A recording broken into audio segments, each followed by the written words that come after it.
extremely short amount of time to recover and get back into the games. As you can see here on your screen, Heat 2 Game 1 of the Middle East region just starting off. Tilted Town, a number of teams dropping down the bottom. Down here, pressure in the bottom and the pump shotgun. An early blue pump shotgun in Tilted Town, as you can see, is honestly one of the most powerful weapons you can get. It just hits so hard for and so many up-close fights, too. It's such a clean shot, and that's one of the perks of landing in Tilted Town. You know you're going to get a blue, you know you're leaving a blue pump, you're leaving with shockwaves, you're guaranteed heals, like guaranteed minimal. Exactly. Not only that, you're probably going to get yourself some launch pads as well, so this is the place to be, especially if you want to guarantee your loadout. And yeah, that's... You stick around just to get back to the lobby. Not much you can do there. You catch one pick, maybe you get a point for your leaderboard, basically, but even then, you have to hope it's like a solo, otherwise, you know, they're just going to get picked back up almost immediately. It's a tough spot to be in, but yeah, you're saying early game in Tilted has such a refined loot pool. The trade-off of not being able to build, or in some people's mindsets, not having to build, because you know that you can just focus on gun skill and accuracy, is such a big factor in building up an early loot. Just the early loot game is so it's huge here. Like I said, heals like crazy. Yep. Everybody's going to come out stacked with a good set of materials, in fact, just because you can pick up all that stuff out of the chest and off of every elimination. If you do get challenged here, it's arguably one of the better spots to drop right now. Yeah, I was just going to say, imagine a game where one of these guys bring that double barrel out of Tilted Town, because there are some rules in play where the double barrel shotgun only spawns in Tilted, but you can even take the weapons out of the place as well. And third time's a charm. There we go. I was going to say, he's having a little bit of a struggle there, trying to get up and over. He's got to track down that space bar. It runs away sometimes. I'm also playing on controller again. My apologies. Controller gang, love you. If anything, Controller Gang has the best movement we've seen so far. These guys can go 360 on the... Clearly you don't watch my stream, Monster. I appreciate it, though. Yeah. But all right, now we're looking at Happy Hamlet here. A little bit of a get the big pot. Moon, Minzu, and Kinji here have that high ground. There's 3 teams here. The prediction from 4 of the 5 of us, one of the players, Klops, going down and feet up top there. You hate to see that. And if I had to guess, I actually did a Middle Eastern VOD review. They landed towards Junction, so they must have had some kind of problems over at Haunted Hills, but we'll talk about that in just a bit here. As Kenji uses a valuable shockwave to try and take the high ground here, and he is going to get chipped just a little bit. A nice pinch going on right here, and this is one of our newer competitive regions, so you know, a little bit of catch-up, right, to catch up to the rest of the competitive scene, per se.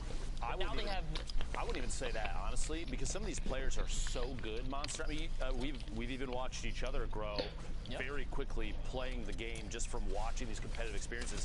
You have opportunities like this. Look at that. The Kidji immediately flicks up, gets the knock-on info, who's trying to shockwave from, over the top. But you have to understand, these players in the Middle East region have been asking for their own region for quite a long time, so you know they've been watching the competitive experience between all these other regions. That kind of learning has to have happened big time.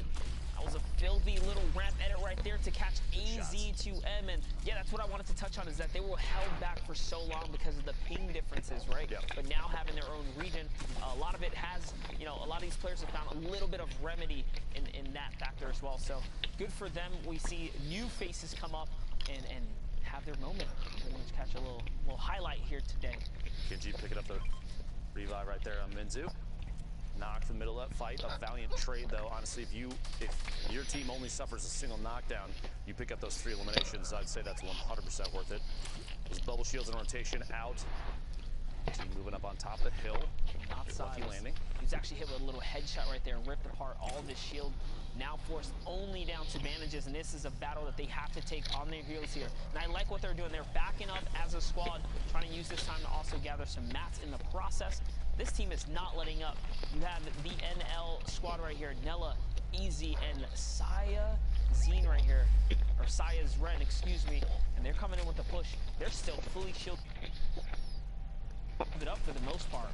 Now we got the ultimate high ground right now. Gonna have to fight out one player all the way at the top. Shots coming from third party right there. It looks like me trying to knock down that build as they're pushing up. Sai, ultimate high ground, looking down from above. Little explode from underneath. Gonna have to build against that. Waiting for the peak shot. Look at the timing on that. Very last second before getting to the pyramid. Gets a ton of big shots. Look at the last one. There it is. Finds the knock on Izzy. They have the advantage at this point. Picks up that elimination up to 125 total HP. Nella gets knocked. Wild Gamer picking up that elimination. And an RPG in there is going to be huge. Tack shotgun shots back to back. Finds the third one. And that is a solid 3 eliminations for Psy. Wild Gamer making it up for the lost silence down there in the bottom left corner. Fighting on the heels right there, and they turn that battle around. Very well done. Not Psy, I've actually had the pleasure with pretty sure talking as I've browsed around the Middle East. So good to see him pulling up and performing here, as they now are pretty much clear, and they have the zone. They're in the clear, they have the zone, they can get this revive off, so Silence is able to come back in the game as he gets hit up on the reboot ban. Huge value. That being said, the Victoria Psy has 2 tactical shotguns in there, some bandages, AR, attack SMG. Lucky landing, looking like it is calm at this point. A lot of builds, but no competition left down here as this trio is going to be able to pick back up. Eventually finish looting up down here, farm any materials in the safe zone. Circle still has 38 seconds before it closes. Not feeling too much pressure in any way right now. We'll have to see where the next circle goes. This is a good opportunity for them to build up a good buff of materials, healing, any leftover balancing squads, yo, chill. Make their way out in the next safe zone without much issue. Meanwhile, Suber, Sammy, and Dream pushing from outside of the storm. The far east drop here in the desert. Such a weird place to play as well. The moisty palms where you can't just crouch freely. You have to be very cautious. A lot of the competitive players opting to unbind the crouch just in case. You know, you don't want to make any mistakes there. And honestly, if you do that, you're kind of in the advantage, right? You set yourself up for success, so you don't make any mistakes in PvP. I know myself, I tend to crouch in fights all the time. You don't really realize it till it happens, but it's a tough break when it does happen, I'll say. Looks like an attempted shockwave to avoid a fight there, but Suber does get the pick there. A knockdown is rotating into the storm. Trying to get to safe. It's going to be a nice little knock there. It's going to replenish his health up. There is a player outside of the storm line. It's going to be his teammate, Will, who's waiting nearby. And you can see over at the other kind of crater there to the left where you can farm up all the stone. That's probably where the rest of that guy's duo is. Most likely. I should say here. But someone does see the rotation. They're pushing on in. We have a trio coming in. So now's the time. You have people just coming in from the storm. You think you're in the better position. Pushing is basically a no-brainer. You see here, they have to fight to stay in. Heard the shots outside the storm wave. You figured you might as well push out. These guys are going to come out with a little bit of health tick. Anything to have that advantage there. Dropping back. All right, Sammy, Will, and Suber here says, you know what? This is not the battle we want to take. The third party. Oh, it actually isn't a third party. They're just pressuring with Splodes here, so they want to back up. They want to reset a little bit here. I don't blame them. You basically started that fight not as a full trio. Sammy was still outside in the storm, so rotating back away and saying, nah, this is not the fight to take. We're not exactly in the best spot. Plus, if you think about it, they did force that team, the team that applied pressure from inside the safe zone, to burn through some traps. There's some zap traps in the wall, so you got rid of those, cleared those out of the inventory, which is great for later in the game. Ultimately, kind of a win-win. Set of eliminations here. This is a nice little look right here. You can see those teams that are on the west and north side of the map forced to fight their way down now. Quite a rotation here as the zone seems to be pushing all the way south. So the later you move, the more congested this rotation will be, the harder it will be for you later in the games. You really want to get down there early, especially when favors one side pretty heavily.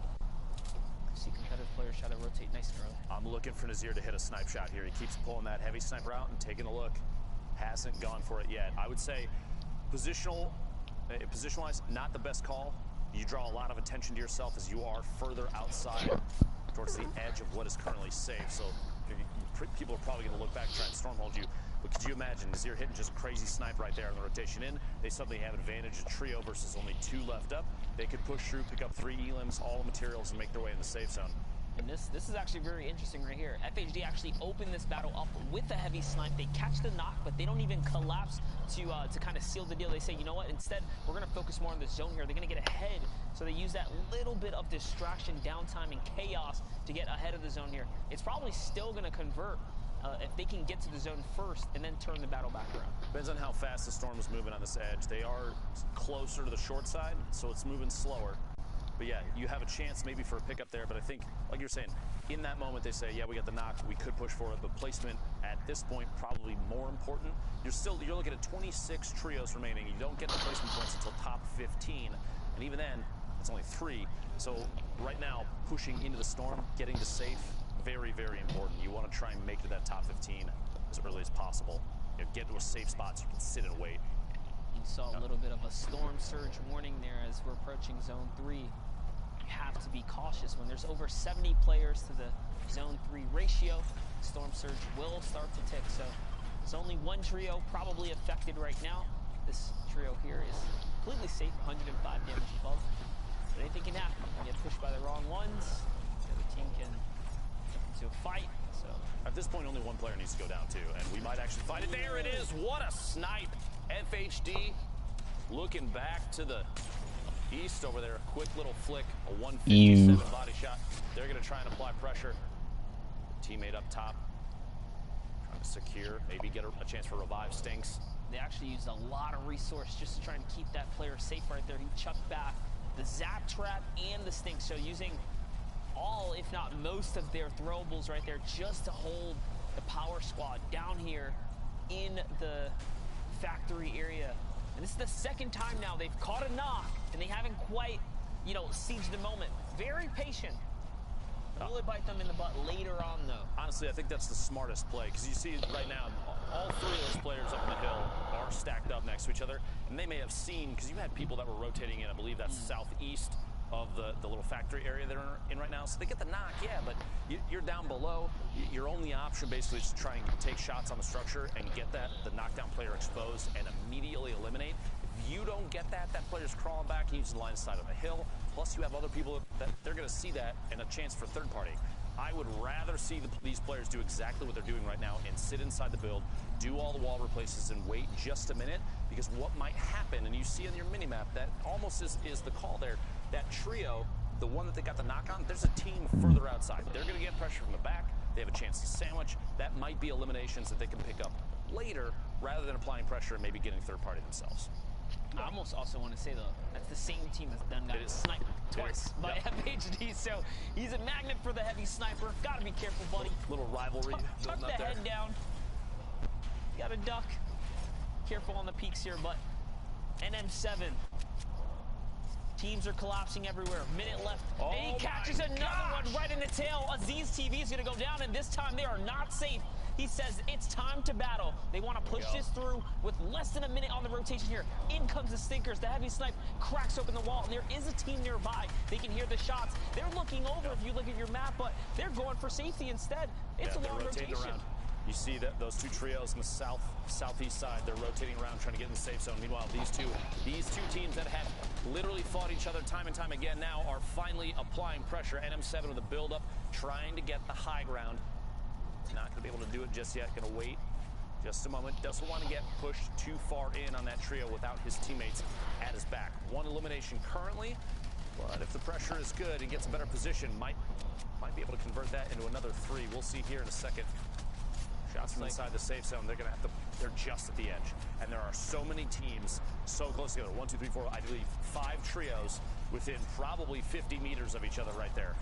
And Aziz and his trio is actually really lucky. Aziz was traded out. That duo, what was left of the trio, managed to squeak away here. Heavy snipe returns. He hits another one. FHD is on fire right now with the shot. So you can see here, this team is scared with the double heavy sniper. They're loaded up right now.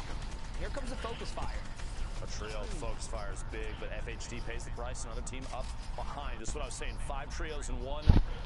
Basically 150-meter circle is so tough, because as soon as you start spraying on one, everyone's going to look at you and say, you're exposed right now and you're not looking at me. It might be the time to take a shot. Imagine if instead of AR spray, that was a heavy snipe. That could have been an immediate knock, and then suddenly the tables are turned on this team for power. That's right, but it's okay. Power has plenty of heals to spare here. You saw he did manage to pop 2 big pots right there, so the squad kind of hooking him up. They still have 6 chug splashes. They have, you know, slurps for the road. They're very, very set up right now. With how close together they are to other teams, I'm surprised they're not using... They have 11 chug splashes. Use even just one of those just to top off one player and get your last one to only 5 HP missing, because if you're in a bad spot and you start getting beamed, you're going to want every single HP that you can get. Oh, the double snipe, double heavy. Here we go. Looking for it. Finds the first one. Beams, and Natsai goes down. Straight into the launch pad to rotate into the circle. This trio's playing very, very well. Natsai should have known better than to sit still in a 1-by-1. That is one of the risks you take, especially in trios. There's way too many eyes focused on the field here. There's no way you can sit still in a box. That's the price you pay right there. FHD, Yonks, and NM7 doing a fantastic job right now holding the server down. Really, they're dictating the pace right here with all pressure, all fire coming in. This is the most active trio we've seen so far in the server. The east side of the map basically belongs to them thus far. There is that team. You saw them look up above on top of the hill, looking down. You got to be very careful on the angles. Would not be surprised if there's a chance that shots come down from the top. NM7 getting shot. Team from MES over there. Looking back, one tap just past them. You look very top middle of your screen. That's the team I was talking about. They're all the way up top. They have a Zizit. They have height advantage, the little window peak on the brick wall that's edited right there, just out of screen now. You also down in Happy Hamlet have Minzu, Moon, and Kinji. The ultimate high ground down here. Number of teams underneath. It's actually a fantastic loadout as well. 6 shockwaves, 2 shield bubbles. They're set up so pretty up here. Nice little headshot right there from Kinji's gonna put some hurting on that team right there. They do have a heavy snipe to crack open the build as well. Stig, someone tries to take that high ground, and he's gonna eat a couple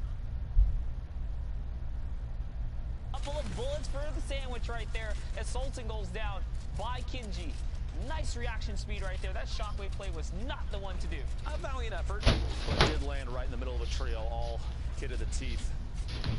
Kinji has that shield bubble out.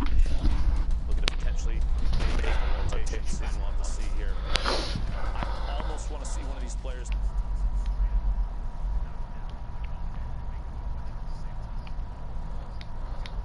So that their pad doesn't get taken out. So he says he's gonna set that up for the safe